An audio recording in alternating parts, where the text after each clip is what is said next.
Hello, नमस्ते बच्चों। आज हम सीबीएसई बोर्ड के कक्षा चौथी विषय हिंदी जो कि मधुबन प्रकाशन की बृहदा हिंदी पाठमाला 4 के पाठ क्रमांक 4 हमारी नाव चली, इस पाठ का अध्ययन करेंगे जो कि रायन सीबीएसई के बच्चों के लिए है। परंतु उससे पहले अगर आपने अभी तक मेरे चैनल को सब्सक्राइब नहीं किया तो मेरे चैनल को सब्सक्राइब करें और बेल आइकन पर प्रेस करें ताकि आपको मेरे पिछले और नए पाठों की जानकारी मिलती रहे।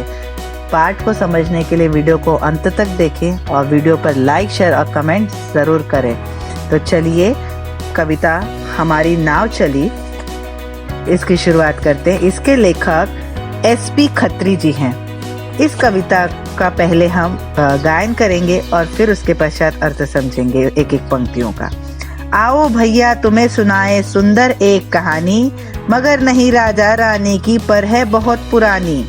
छोटी छोटी नावें देखो हमको सैर कराती, पानी पर अटखेली करती सभी ओर ले जाती।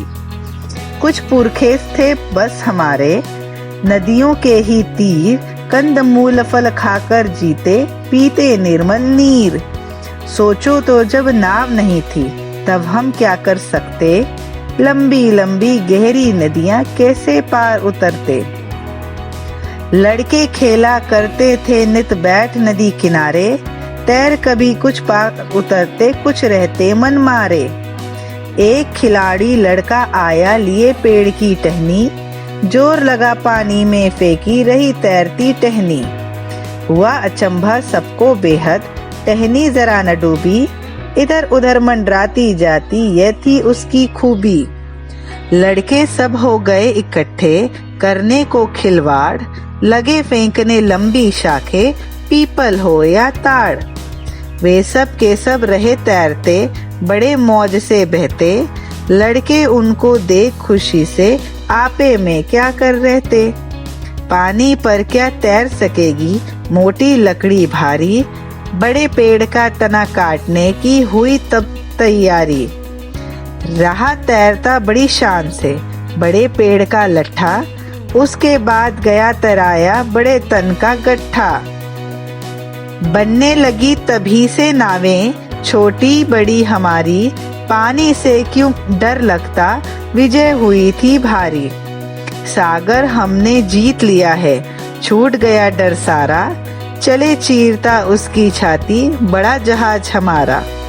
अगर नहीं वह छोटा लड़का टहनी को तैराता, बनती कैसे ये नौकाएं क्या जहाज बन पाता।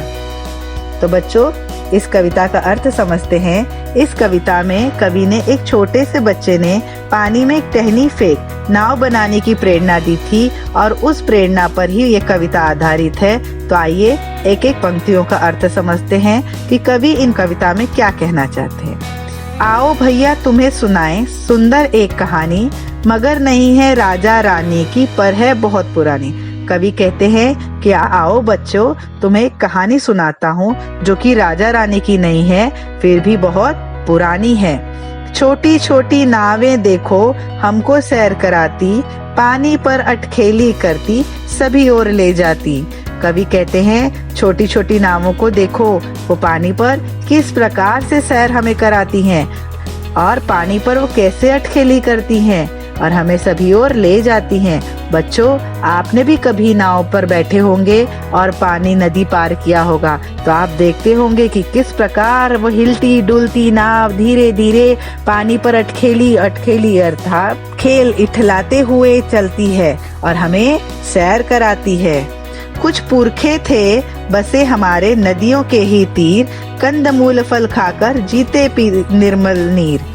कवि कहते हैं कि हमारे कुछ पुरखों, मैंने आपको पिछले पाठ में बताया था, पुरखे अर्थात हमारे पिछली पीढ़ी, हमारे दादा परदादा जो हमारे परिवार के पहले के लोग हैं, वो नदियों के तीर पर बसा करते थे, रहते थे और उनका भोजन क्या हुआ करता था, कंद मूल और फल, वो यही सब खाते थे। और साफ निर्मल अर्थात साफ सुथरा पानी, हमारे पूर्वज यही खाकर रहते थे और निर्मल पानी पिया करते थे। निर्मल अर्थात साफ पानी।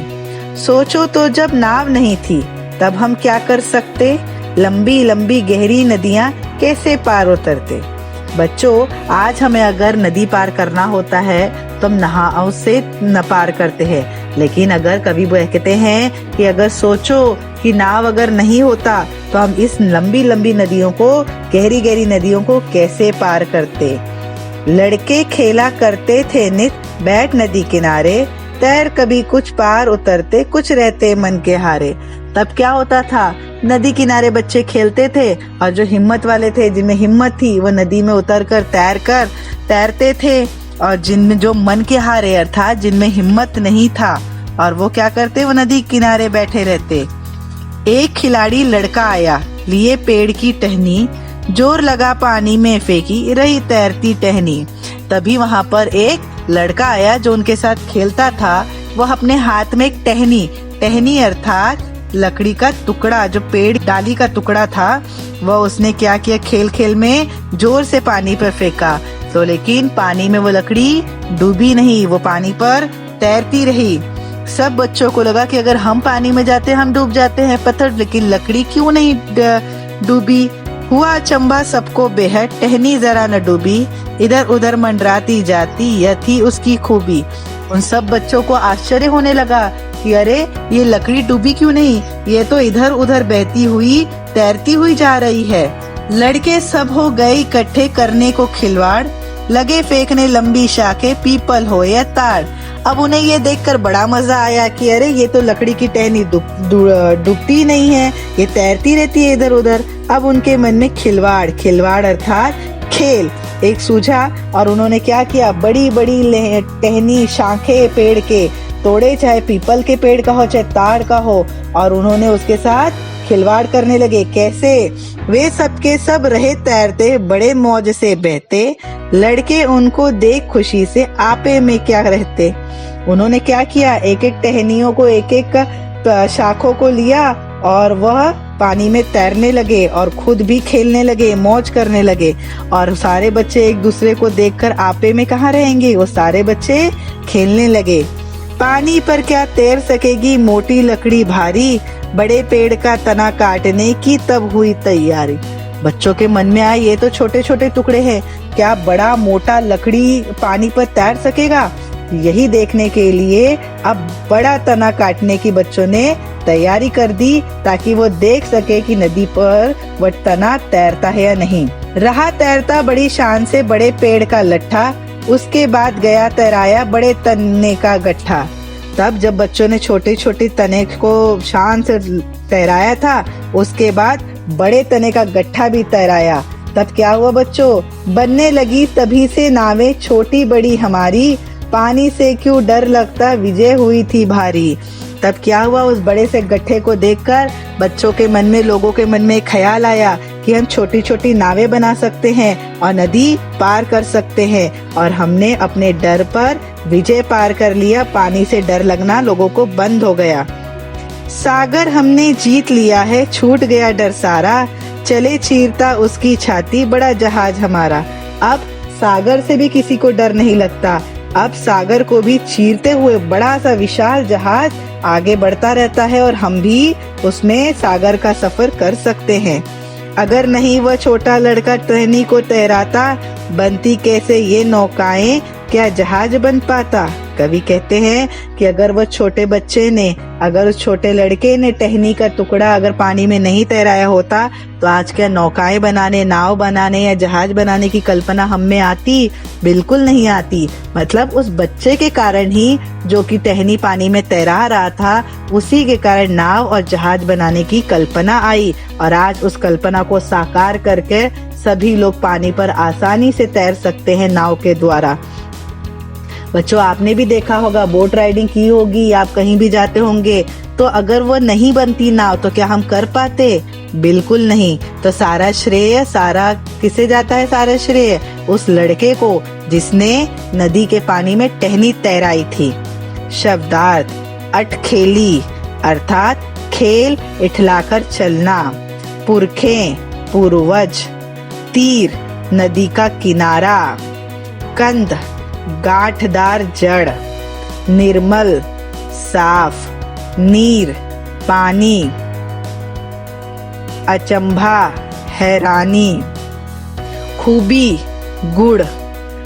मुहावरे मन मारना अर्थात इच्छा को दबाना, आपे में न रहना अर्थात अपने पर काबू न रहना।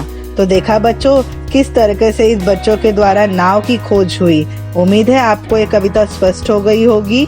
तो अगर आपने अभी तक मेरे चैनल को सब्सक्राइब नहीं किया तो मेरे चैनल को सब्सक्राइब करें और बेल आइकन पे प्रेस करें ताकि आपको पिछले और नए पाठों की जानकारी मिलती रहे। और वीडियो पे लाइक शेयर और कमेंट जरूर करें। धन्यवाद।